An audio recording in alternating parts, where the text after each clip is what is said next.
Hey guys, today we're talking about consciousness. Um, it is one of our favorite topics.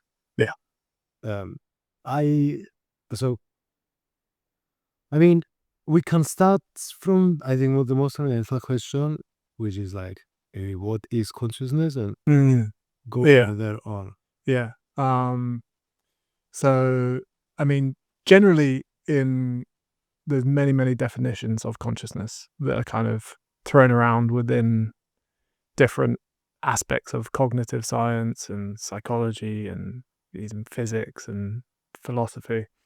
Generally, like one that's, I guess, quite agreed upon in particularly cognitive science and I guess a lot of philosophy is Thomas Nagel's sort of a description that he provides in his essay "What It's Like to Be a Bat," where basically it comes down to if what it is like to be something. If there is an experience associated with being something, then that is consciousness. Which I think is quite a general definition, and it opens the door to all these different flavors of panpsychism and kind of different sort of proto conscious experiences, and then you have like maybe more kind of higher levels of consciousness that then kind of the definitions might require you know, things like separateness to the environment, and it's cohesive, it's complete, it's not fragmented. Even then, and then going above that, you might have like a self-reflectance. That's kind of, and then maybe even meta levels of consciousness, where you're kind of aware of the fact that you're aware, which I think humans generally most humans anyway are tend to have. But yeah, I mean, all these different kind of, I guess, in my mind, the way I see it is all of them are consciousness, and then maybe they're just kind of different scales, different levels of the pyramid, or so to have the higher levels of consciousness, you need the foundational proto level of consciousness. It is like something to be that thing. And then maybe we might see a more analogous version of this consciousness in simple animals, or, arguably plants or something like that. And then those more complicated, more cohesive and deep levels of experience come about kind of as the whether it be complexity, integration of information, or however you want to define this complexity, as that level increases, you get like maybe a deeper experience. So when it comes to things like so in philosophy we have different frameworks, and in neuroscience, that try to explain how we view reality. Maybe that's a simple way of saying it. And I mean, in neuroscience, we have, let's say, integrated information theory. And do you remember the fundamental people in like this? I mean, Giulio Tononi. And do you remember the other one? No, I think there's a few people in the original paper, but then there's two people that have been, maybe we can confirm that. Yeah, I'll ask ChatGPT, but yeah, I was just thinking, I'm struggling to understand exactly like what integration of information means, besides the phrase. I mean, it's pretty. It's got like a phi value or something, and yeah. I was reading it in being used for unsafe, but Yeah, I'm just struggling to understand how we come up with that phi value. I mean, the mathematics is pretty complicated. I mean, I don't understand the mathematical formula necessarily where you come up with that value. I think so I mean, just to give a bit of context, with IIT into integrated information theory, this is a theory under kind of, I guess, a physicalist framework, but it also I have seen it implemented in kind of more idealist or like panpsychist frameworks as well. I don't know, maybe we should even back up and talk about metaphysics. I think in general, I mean, we don't need to do it a very structured way, but maybe if we throw things like idealism and yeah. So I mean, psychism, maybe we can give like a general so a general flavor. I mean, before we get into the specific theories within philosophy, particularly, you have metaphysics, which is like the foundation of our universe, like of reality, how it's made up, and that's a very important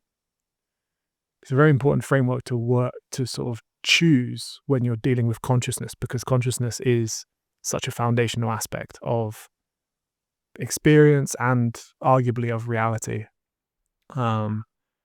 So in order to really start to make a theory about consciousness, you kind of need to take a position on how the universe is made up. Now, generally, most theories, I mean, there's so many different words and semantics and things going on, but generally, most theories fall into one of three categories. On one side of the scale, you've got physicalism, which is kind of like the classic scientific perspective amongst physicists and other kind of STEM fields, that basically the universe is made up of matter, of stuff, and as that stuff combines in increasingly complex or weird ways, consciousness can emerge from matter. We don't exactly know, and that's where the theories come in. Like, why is one bit of matter, like that mug, not conscious, and we are, if we're just all made of atoms? We don't understand this question, but there's many theories to try and attempt to tackle it.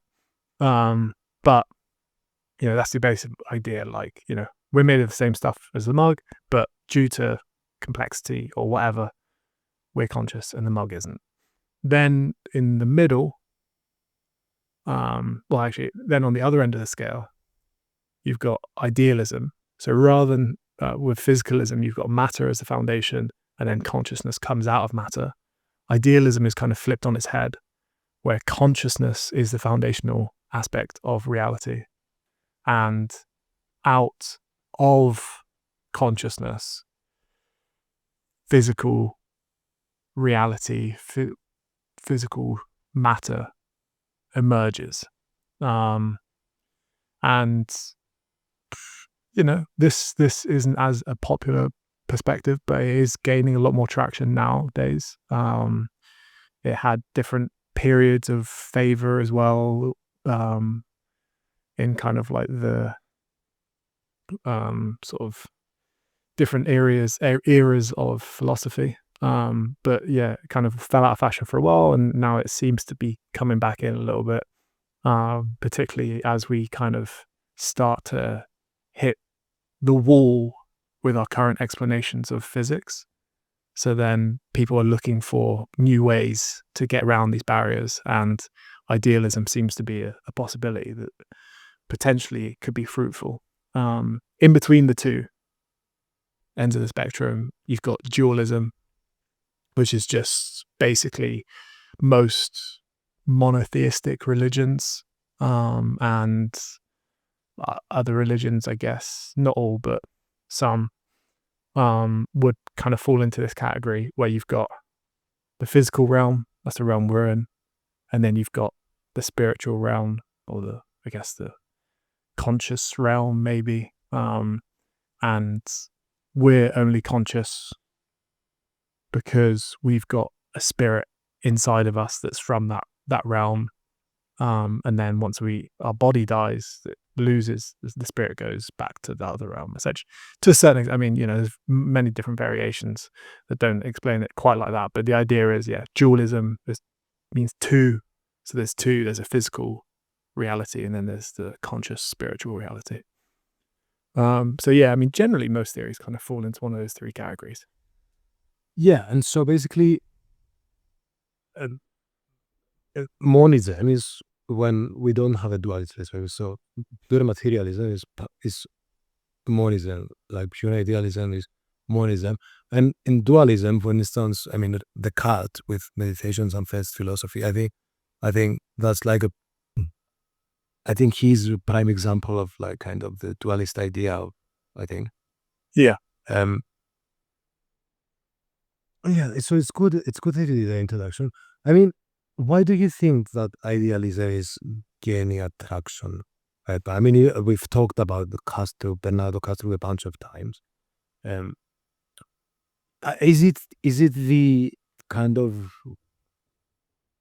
is it the progress in quantum physics that kind of makes people, I don't know.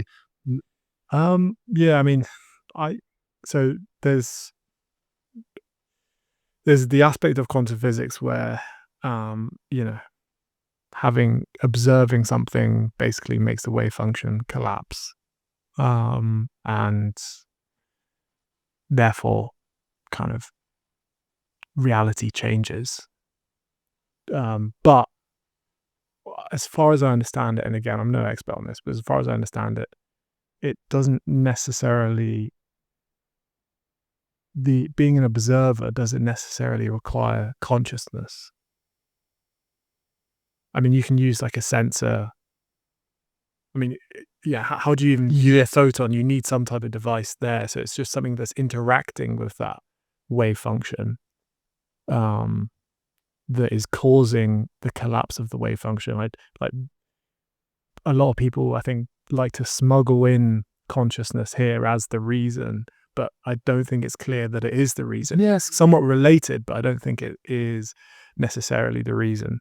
And we don't have the answers to. I think the observation problem is like a question within quantum physics that is debated. What is the prerequisite for an observation to happen, kind of thing. Yeah, I agree with you. I think it's under-talked. Like when I started reading a little bit of what's the guy's name? Leonard Skinner, the physicist.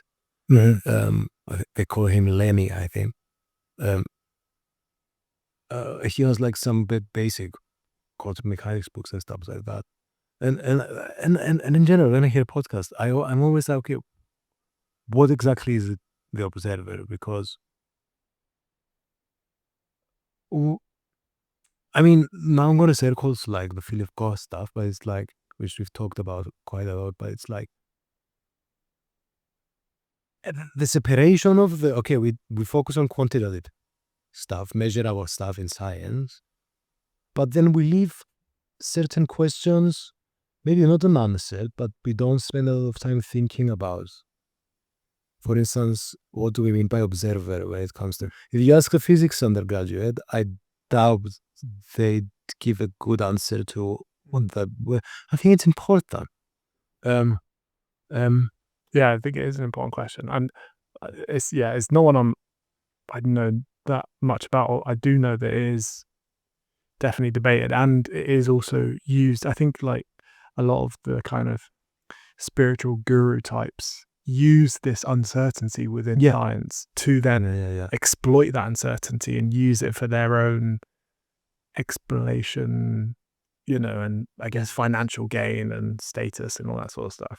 Yeah, I mean, it's an interesting thing. I think I'm going to put ChatGPT on just to fact check me with this. But so when still loading.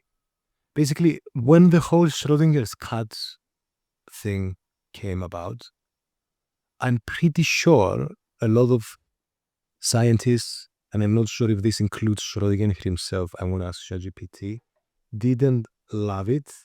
So ChatGPT fact check me with this. So when the whole Schrodinger's cat thing came about, I'm pretty sure some scientists didn't like it. I don't know if it includes Schrodinger. ChatGPT, I want you to find some reliable resources to tell me if this is true or not. Because basically, I was listening to what's the guy that has the Mindscape podcast? Sean Carroll. Yeah, so Sean Carroll was saying it about because basically, it will create some kind of uncertainty, and it will make it look like we don't know anything about the quantum mechanics. We don't know. Whereas, like, no, we know a lot of stuff. It's just in this particular part where there is like a collapse of the wave function, we're not sure. But I think because it can easily be like used from a postmodern, like extreme postmodernist point of view as, reality, even science is subjective and this and that, and we don't understand the real truth. And so ChatGPT, am I saying the right things? Am I talking nonsense? No, you're definitely not talking nonsense at all. You're basically touching on a pretty well-known reaction to Schrödinger's cat. When Schrödinger originally came up with that thought experiment, he actually meant it as a kind of critique or a paradox to illustrate how strange quantum mechanics can seem if you try to apply it to everyday objects. And yeah, a lot of scientists at the time didn't exactly love the idea of mixing quantum indeterminacy with something as big as a cat, because it just sounded so bizarre. So you're right on track. There's definitely a historical element of discomfort with the thought experiment, and some people worried it could be misused to say, oh, we don't know anything about reality, which isn't true. It's just a weak test. The other question I wanted to ask you, we briefly mentioned it on the episode we did on the book Nothing. Let's say I'm a guy called John, and John's a really practical guy, whatever that might be, because it's a bit of a paradox, pragmatism in itself, because sometimes being pragmatic means that you're going to do a bit of digging into things that don't seem practical. Anyway, I'll get that in a second, but let's say you're John, I don't know, you want to live your life, you don't really want to think about fucking consciousness and this and that. I mean, what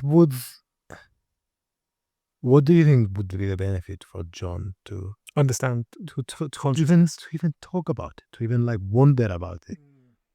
Do you think it would be of any benefit? I think it's a good question. I think on one level,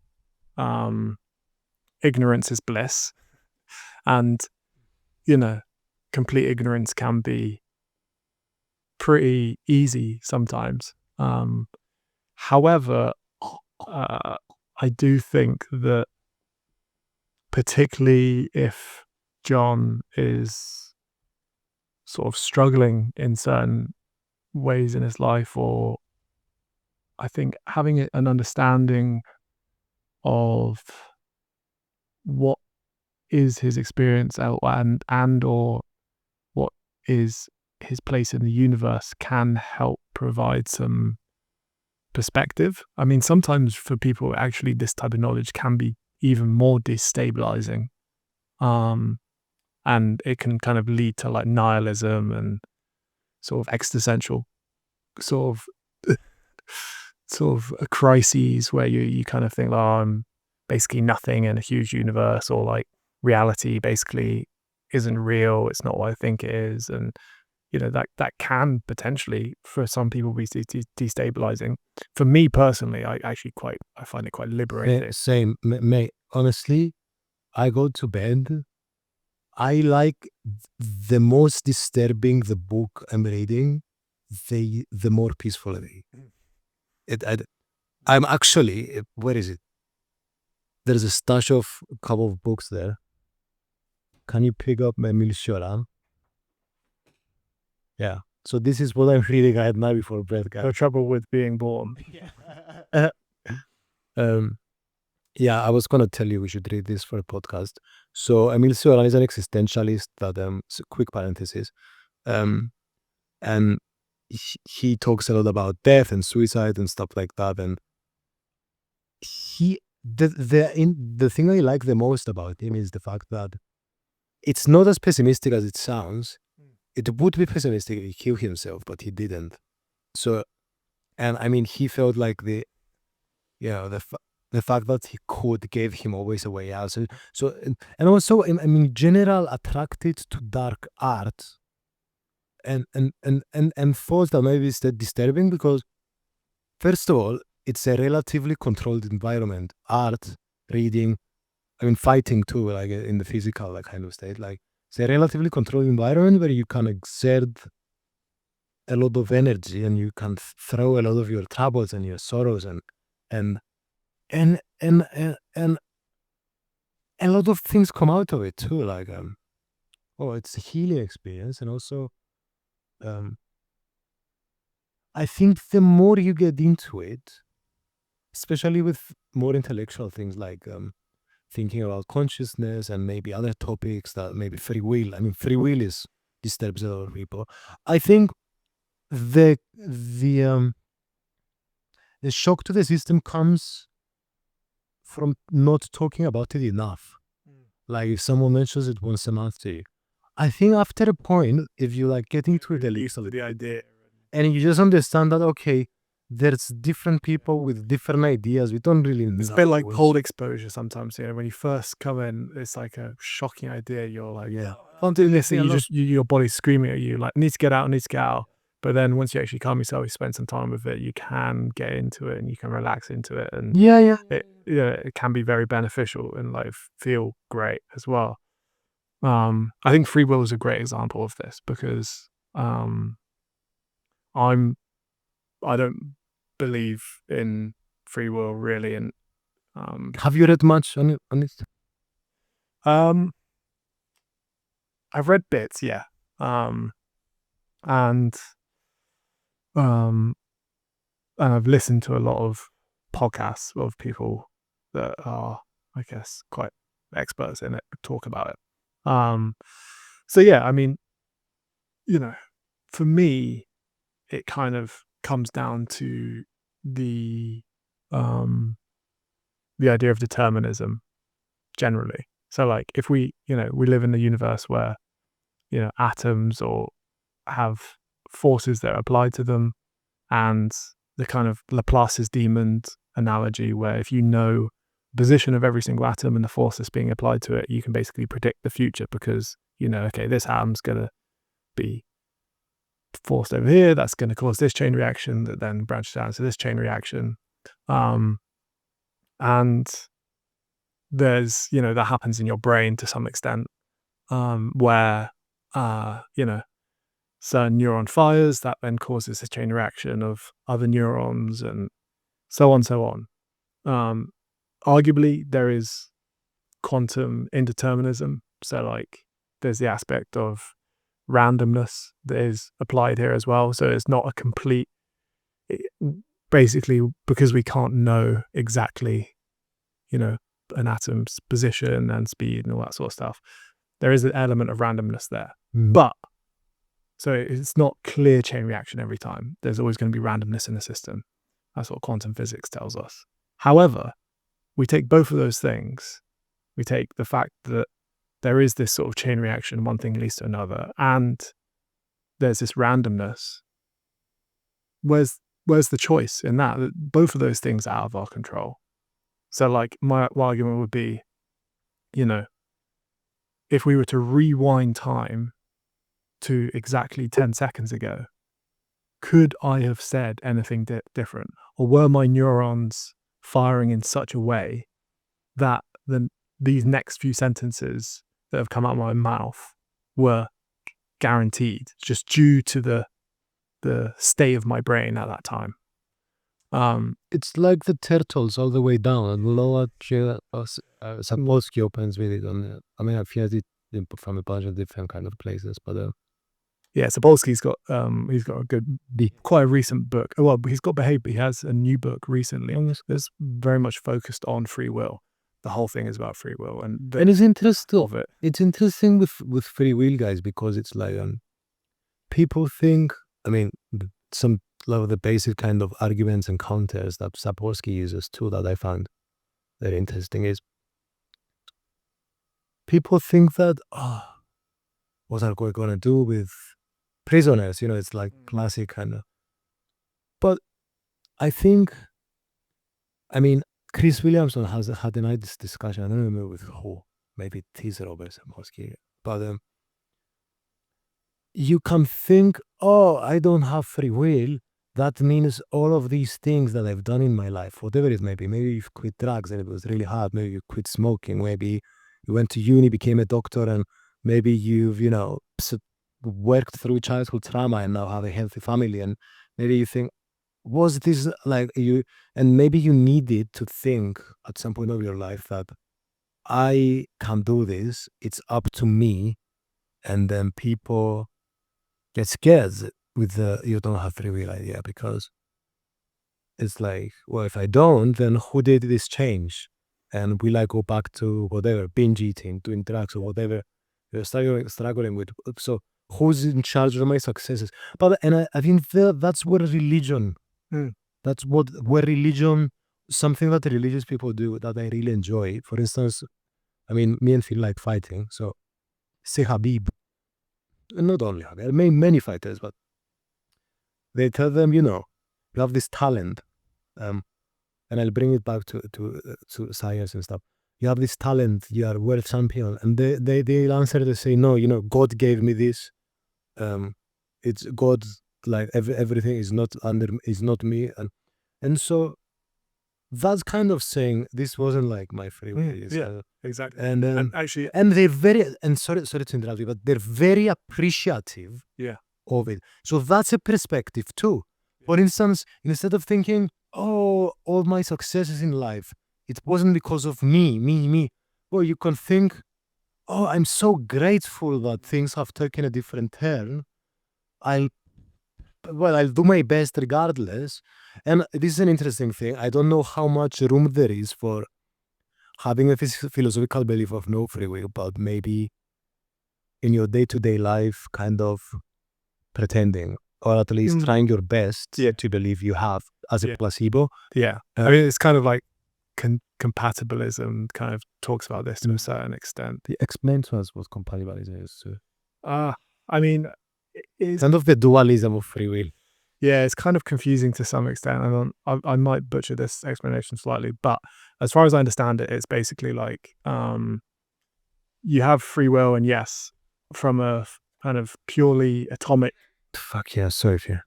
So from a purely kind of like atomic level of things, yes, there's randomness and this kind of determinism level of things that happens. But mind, the aspect of mind, the brain is one thing that's beholden to these chain reactions. The mind, which is our consciousness, our lived experience, that it feels like we have free will from that aspect of things.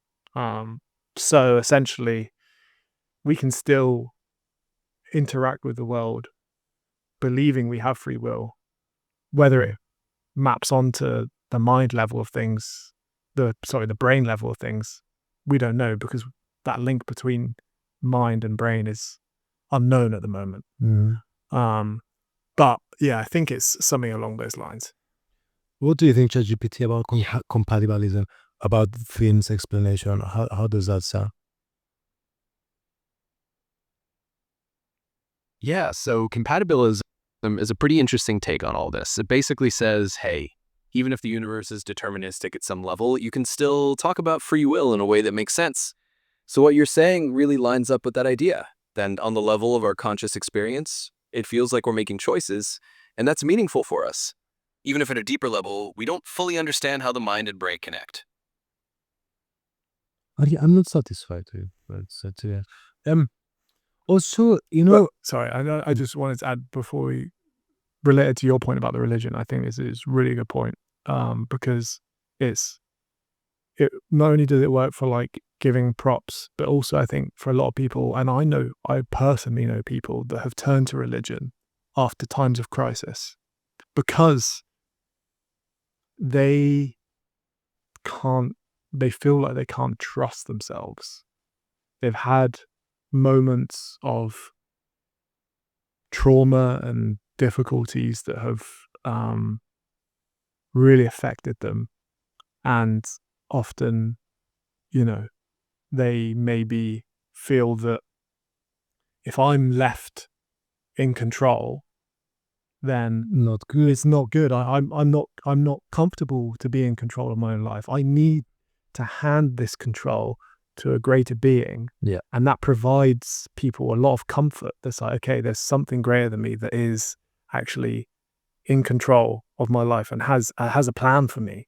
That provides a huge amount of comfort for people.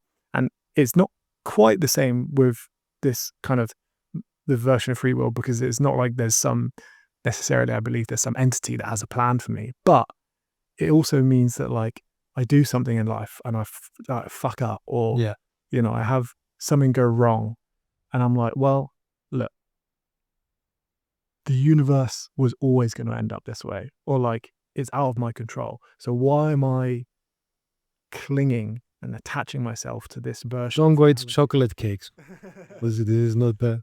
But yeah. Why am I attaching myself to this version of reality that realistically I had no control over? And it was always going to end up that way. And that in itself, understanding that idea, it is very liberating and can be very relieving in sort of difficult times. For me anyway, I found it to be. And also, going full circle now, because I mentioned the prisoner stuff in the beginning. This is a consciousness episode. Fuck.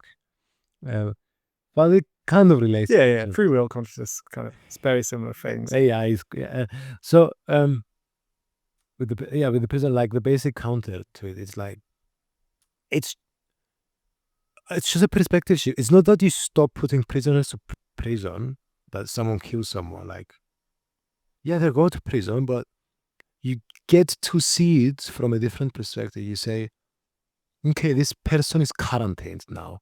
The same way you have COVID and you're in kindergarten, we don't punish you. We don't punish you in a sense of you're a bad person for having COVID. So let's say you kill someone. You need to be quarantined because you're a danger to society.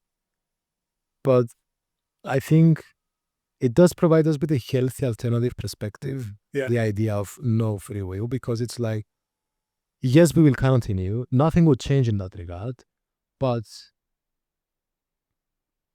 there's no some stigma attached. I know that's hate. So I think a good example I've used, I think I've heard Sam Harris use, is you don't get angry, you don't hate necessarily a bear if a bear attacks you in the wilderness, right? Yeah. It's just acting to its natural instincts. Yeah. And it's the same, you can have the same argument for a person. They are a product of their environment, their genetics, all the series of events that have happened prior to that moment. And we can't be angry that they've necessarily done the thing they've done. We can still punish them, and if we want to live in a society, we need to make sure these punishments are placed, because that can affect people's behavior, and also make sure that it doesn't happen again. Yes. But we don't have to hate them because of that. And another good example is, I think it's something Whitman, Charles Whitman, maybe. Trevor Whitman, the kickboxing coach of Justin Gaethje. Yeah. I think Whitman potentially is this. That's famous. Yeah. Basically, there's a story of like one of the first mass shootings in the US. I think it happened in Texas, and he was on a clock tower, I think he killed maybe his wife and then his mum, and then went on the clock tower with a gun and just like shot a load of people. And he wrote in a note, like, basically, I've just, over the last few months, I've just become like more and more angry, and this urge to kill has been like growing and growing inside of me. It doesn't feel normal. Like, can you do like an autopsy on my brain after I die? They did an autopsy on his brain, found out there's a tumor right beside an area of his brain that is very much associated with like aggression and like, it made sense that his impulse to kill had become overwhelming just due to the particular place of this tumor that had grown inside his brain. Yeah. And you look at a situation like that and you're like, is he a bad person because, certain things in the environment and his brain, his biology, was causing these urges to happen? It's like, well, not necessarily. But then that argument can be carried to everyone, no matter whether they got a tumor or not, just because of the environment, or whatever other things have affected the middle. So you should love your enemies, guys. Or maybe not hate them. Yeah. Even in Clockwork Orange, like, I forgot about this. ChatGPT, what's What was the name of that guy? yeah. Yeah, you're talking about Charles Whitt. That was the Texas Tower shooting back in the 1960s. It's definitely a heavy and thought-provoking case when you think about. And so, yeah, even in Clockwork Orange, like, let's say Kubrick's. Great film. I love that film. I mean, the whole, like, no, the whole, Well. the whole thing is, the whole thing about it's like, is that guy a bad guy? Have you read the book, by the way? No. Oh. Who wrote the book? Oh, it's so insane. Who wrote the book? Double check. I can't remember the author off the top of my head. But yeah, so basically,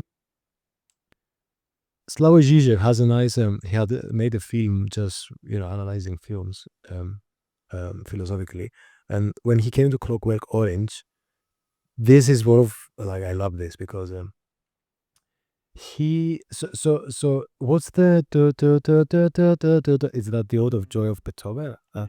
And so I think, I'm not sure. There's a part of it, the normal part, where we sing, in parades and stuff, and in peaceful kind of united, we're all united and all that. And this is making so Kubrick had did this. I assume it's him. I don't know if it's different music. So whoever was in charge of the music anyway, but did this brilliant thing where when the normal Ode of Joy, because Ode of Joy has a normal kind of part, and it's got a more comedic sounding part. And so when normal appearing people were on screen, the normal part of Ode of Joy was being played. And then when the crazy, like, murderer people were on, the more comedic kind of Ode of Joy was being played, and Zizek interpreted it as, which I think is an amazing interpretation, as we pretend to say, we are all united, we love everyone, which is kind of the Ode to Joy, is kind of that idea. But be careful what you're saying, because we are definitely excluding, when we say we love everyone, we're excluding the rapists and the murderers, and and I'm not saying that we should or shouldn't. I'm just saying that there is this, I think, underlying layer of hypocrisy when it comes to those kind of statements. And also, yeah, like we've been saying, I don't know if you should fucking, like, include them or not, like, depending on, I guess, your perspective on free will or not. And maybe even if you think they do have free will, maybe you're just a very forgiving person. But yeah, sorry, it's just really interesting kind of idea from the movie, like a very good interpretation. Yeah, no, it's I'm of the opinion, which is a quite, I guess, Buddhist perspective, that you should, and I guess it's not just Buddhist, but Christianity, Jesus preached this. Yeah, is love. It's just like, you should love everyone and you forgive everyone, like everyone's. You too. Yeah. even if you're selfish, I think. Yeah. All right. So what's okay? Let me ask you a question. Let's bring it to today's day and age. So I think it's been a while that I haven't really thought about the implication, like the philosophical implications on a practical level of talking about consciousness the last few centuries. But now with AI, it's becoming a lot more obviously relevant. And also, yeah. So what do you think, like in today's day and age, like why is it even more important to like have a good grasp of consciousness? Because we're coming to a point where kids will grow up talking to AI that's going to be really hard to distinguish Yeah. between a human and an AI. And I don't know if they're going to innately be able to distinguish like we do. It's an It's- interesting idea whether like a child would be able to tell without any prior instruction, kind of like a Turing test. Yeah, until Yeah, that would be, yeah, it's a kind of interesting idea. But I think the reason it's really important from like an ethical point of view is if you have any kind of leanings towards kind of utilitarianism. yeah.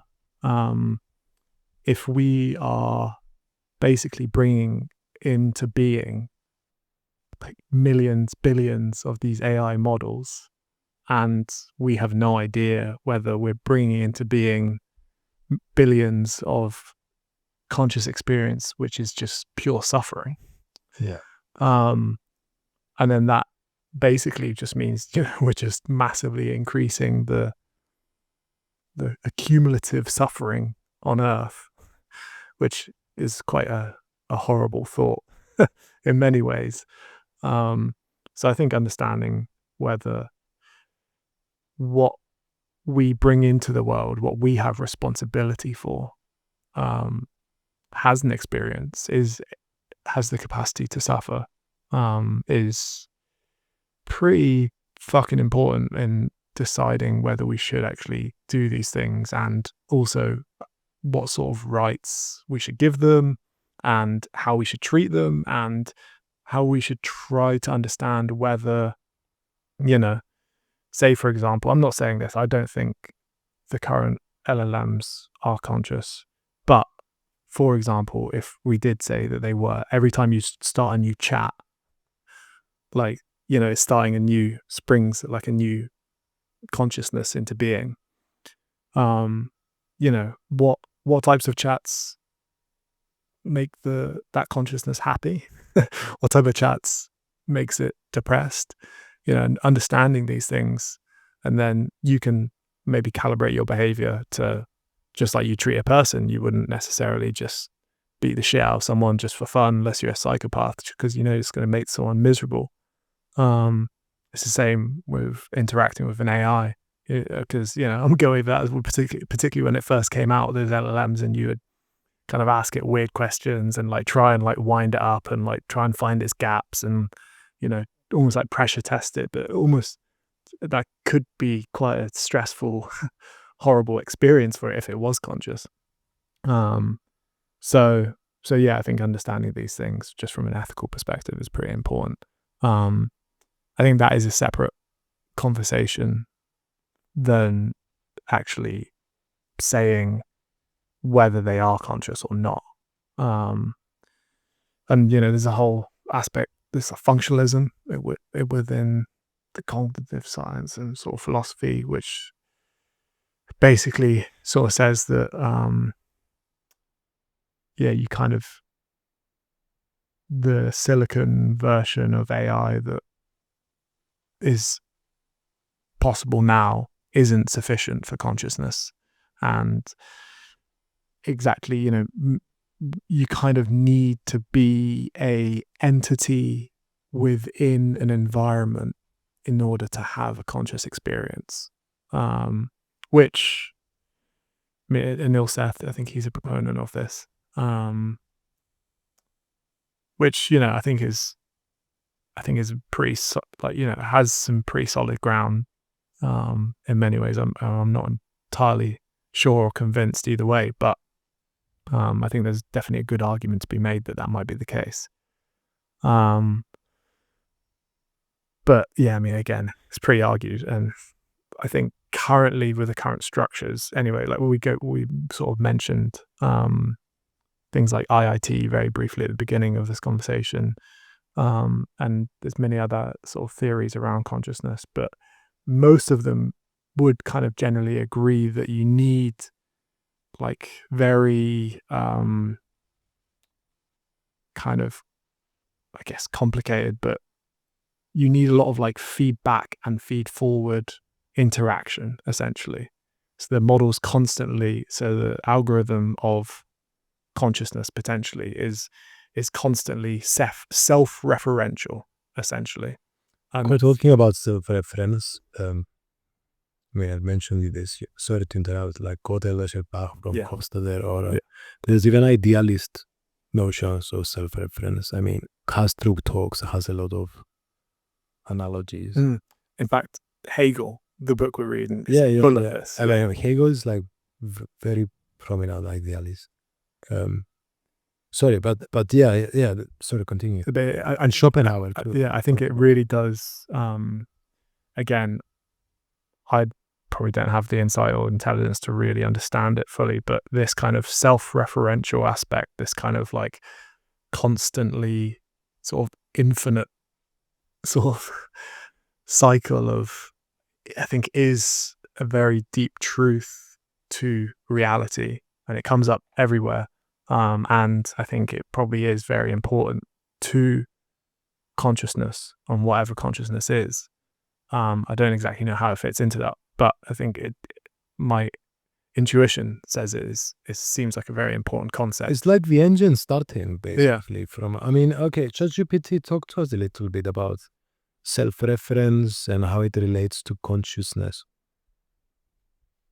Absolutely, yeah. Self-reference is such a fascinating concept. It really is like the engine of a lot of these deeper philosophical questions about consciousness. I mean, when your mind can reflect on itself, it's like you're creating this loop of awareness. And that's kind of what a lot of people think makes consciousness special. So yeah, it's a big topic, and it definitely pops up everywhere for a reason. Yeah, but can you talk to me a little bit more with kind of, okay, maybe who were the figures that started talking about this? What was the reasoning? And also, please distinguish between self-reference and metacognition, because I think there is a difference. Absolutely. Okay, let's dive into that a bit. So when we talk about self-reference, one of the big names that often pops up is someone like Douglas Hofstadter, who wrote Gödel, Escher, Bach, and he's really interested in these strange loops and how the mind can reference itself. But you also have philosophers going way back like Kant, and then more recently, people in AI and philosophy of mind who talk about how self-reference is kind of the root of consciousness. Now, comparing that to metacognition, there's definitely a difference. Self-reference is more about the mind's ability to loop back, think about it. ChatGPT is having a seizure right now.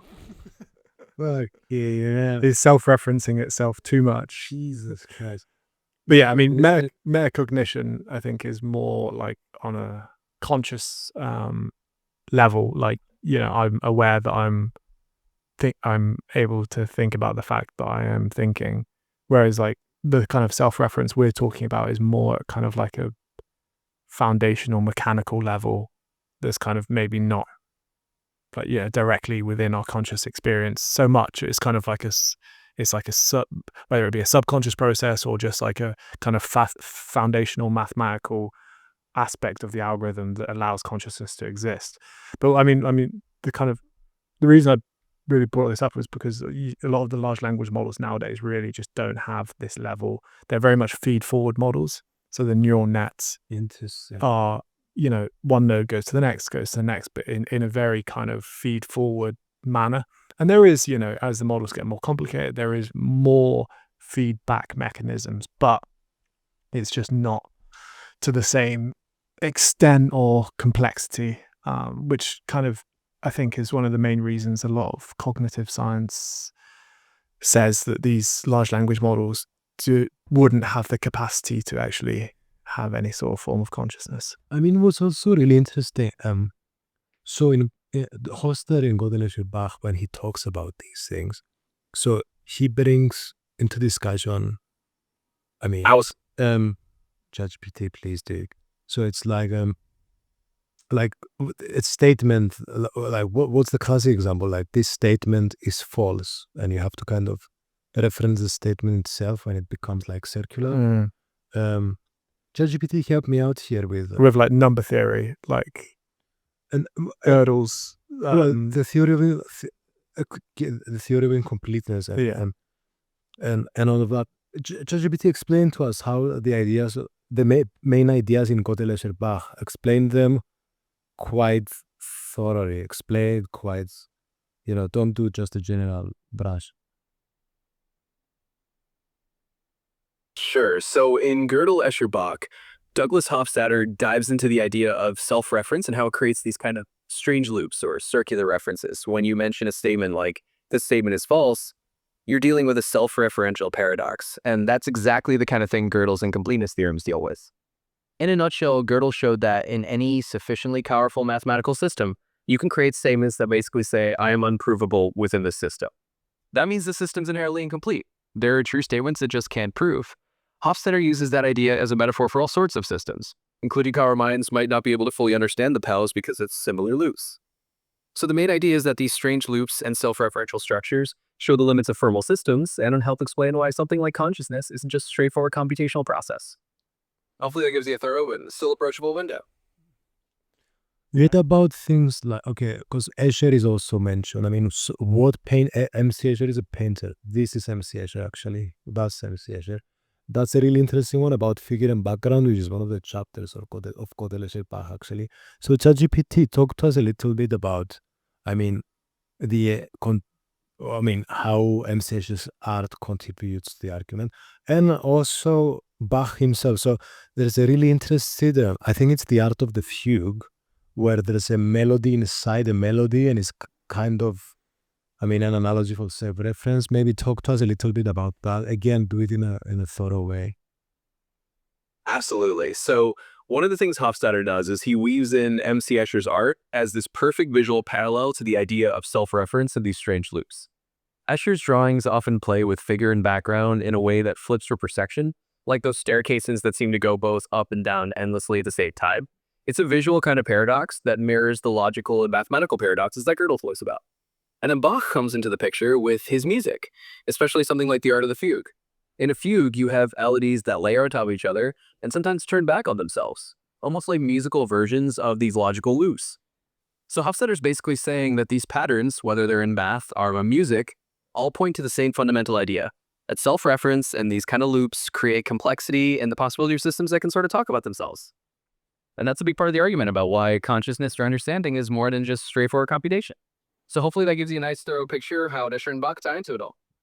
Well, what do you think, Will? Yeah, it's like, I don't know, I kind of feel that like you almost need, because I